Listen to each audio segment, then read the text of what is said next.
Hi there. This is a UK Columbia Model 2A horn gramophone. I've only got 2 or 3 gramophones.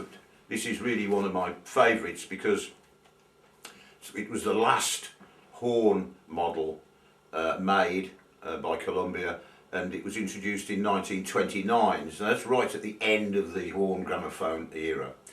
You know, it's jolly good. But we don't just look at them, we're going to play you a record on it. But you know, the acoustic gramophones do impose quite a lot of wear on a record, and if they're correctly adjusted, that wear can be very small, but I'm one of those who prefer not to play very good condition records on acoustic machines, even though they were intended to be so played.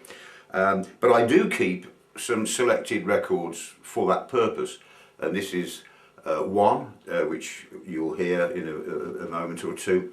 It's the Lanning's Redheads on Columbia, appropriately enough, doing King Porter Stomp. It's an acoustic record. I like acoustic records on acoustic machines.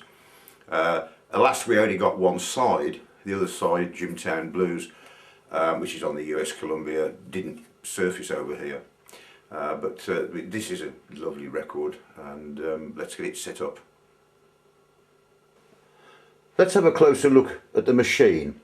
I'll just drop the soundbox down and you'll see at once it's quite unusual. You'll see that the soundbox, which is a Columbia No.9, has got an aluminium diaphragm, and that's not the sort of thing we expect to find on an acoustic horn gramophone. Yes, by 1929 Columbia were using their No.9 soundbox, which did indeed have an aluminium diaphragm.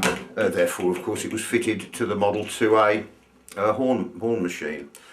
It also had an arm like this, which is the Columbia plano-reflex arm, which has a facet there, one there, and another one there. This is actually off a table model. And the idea behind that is that the sound would go down the arm and be sort of reflected accurately through the path of the tone arm.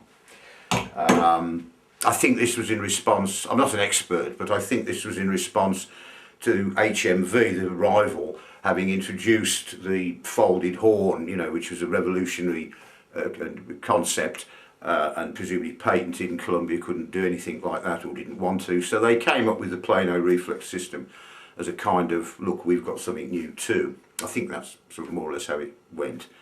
But let's play the record. But we're not going to use the microphone in this camcorder, which is pretty crummy. We're going to use this microphone, which is separate, which faces down the horn, and this will be recorded, and it will go via this yellow cable, and the signal will come into this digital recorder and be recorded as a WAV file on this SD card. Then we'll leave the WAV file exactly as it is, but we'll sync it with the video.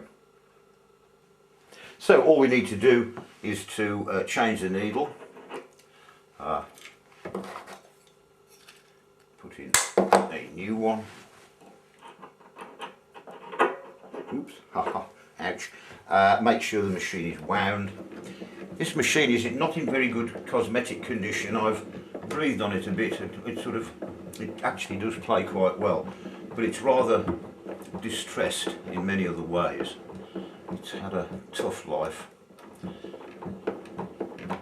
Right, and well, let's go. Well, here we go. Run the needle in on the rim for a bit. And this is it.